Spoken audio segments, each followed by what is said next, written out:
किसान साथियों नमस्कार। किसान साथियों, आज हम एक बहुत ही अच्छी जानकारी आप लोगों के लिए लेकर आए हैं।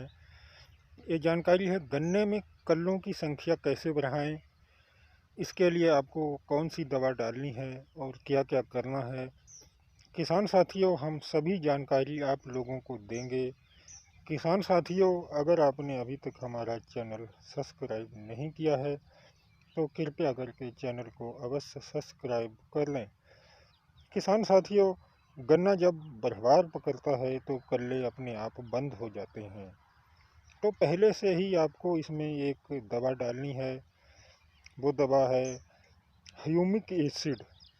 इसकी डोज जो है आपको लेनी है 2 किलोग्राम, क्योंकि वैसे तो ये डोज धान गेहूं के लिए 1 किलो है, पर गन्ने में जो डोज होती है, चाहे कीटनाशक हो, चाहे फंगीसाइड हो, चाहे ह्यूमिक एसिड का बढ़वार वाली हो या ग्रोथ वाली हो, दोनों डोज लेनी होती है।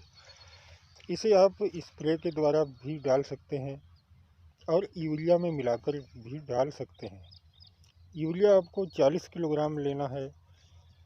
40 किलोग्राम यूरिया में आप इसे 2 किलोग्राम मिला सकते हैं। मिला करके इसे आप खेत में पानी लगा करके दूसरे दिन उसमें बिखेर दें। अगर आप स्प्रे करना चाहते हैं तो इसमें पानी की मात्रा जो है 200 लीटर रखना है। ये आप 2 किलोग्राम घोल करके स्प्रे कर सकते हैं। फिर आप देखना कल्ले कितने बनते हैं। कल्ले आप गिनते गिनते थक जाओगे। कुछ लोगों का मानना है कि कोराजन डालने से कल्लों का फुटाव रुक जाता है। इसमें सच्चाई है या नहीं? तो इसमें कुछ हद तक काफ़ी सच्चाई है, क्योंकि कोराजन डालने से गन्ना बढ़वार पकड़ने लगता है तो कल्लों का फुटाव अपने आप ही कम हो जाता है, काफ़ी प्रभावित हो जाता है। अगर टेम्परेचर बहुत ज़्यादा हो गया है तब भी कल्ले बनने बंद हो जाते हैं। ज़्यादा टेम्परेचर में गन्ना बढ़वार पकड़ने लग जाता है।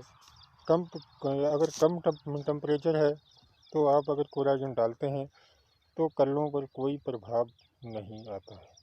अगर आप अप्रैल मई में गन्ना बुवाई करते हैं तो कल्ले कम बनते हैं, तो आपको इसमें ह्यूमिक एसिड का प्रयोग ज़रूर करना चाहिए। इससे कल्ले बढ़ेंगे, गन्ना मोटा होगा। किसान साथियों, अगर आपने अक्टूबर में बिजाई वाला गन्ना है, उसमें तो कल्ले बहुत ही बनते हैं, अपने आप ही बहुत बनते हैं। इसका कारण ये है कि इस गन्ने में लंबे समय तक कम टेम्परेचर का सामना उसे करना होता है, इसलिए कल्लों का फुटाव होता रहता है। अगर आप फरवरी की बिजाई वाला जो गन्ना होता है उसमें मध्यम तरीके से कल्लों का फुटाव होता है, सही कल्ले बन जाते हैं। सबसे कम फुटाव जो है कल्लों का फुटाव जिसमें होता है वो है अप्रैल और मई का बिजाई वाला जो गन्ना होता है, उसमें बहुत ही कम कल्ले बनते हैं।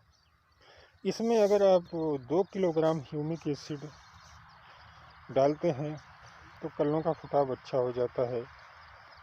और इसमें अगर आप चाहें तो जिब्रेलिक एसिड भी मिला करके डाल सकते हैं। अप्रैल मई वाले गन्ने में कोराजन 90 दिनों के बाद ही डालें। अक्टूबर वाली बिजाई जो है उसमें आप अप्रैल मई में कोराजन डाल सकते हैं। उसमें कल्ले पहले से ही भरपूर बन चुके होते हैं। जो गन्ना बढ़वार पकड़ने लगेगा तो कल्लों का उसमें कोई खास ज़्यादा ज़रूरत नहीं है, क्योंकि पहले से ही कल्ले काफ़ी हैं। और अगर फरवरी मार्च वाली बिजाई में आप 90 दिन के बाद कोराजन डालें, उसमें भी 90 दिन के बाद ही डालें। फरवरी मार्च की बिजाई है तो 90 दिन के बाद मई या जून में डालें। कोराजन जो है लंबे समय तक सुंडी का कंट्रोल करता है। कोराजन की मात्रा आपको मालूम ही है, इसमें आपको लगभग 200 ml लेना है प्रति एकड़। इसमें जो है पानी की मात्रा करीब 500 लीटर प्रति एकड़ के हिसाब से डालना है और इसे जड़ों के पास ड्रिंचिंग करना है। ड्रिंचिंग करने के बाद आपको इसमें 24 घंटे के अंदर पानी दे देना है, तो कोराजन पूरे खेत में फैल जाएगा। किसान साथियों, अगर जानकारी अच्छी लगी हो तो लाइक और सब्सक्राइब अवश्य कर दें। किसान साथियों नमस्कार।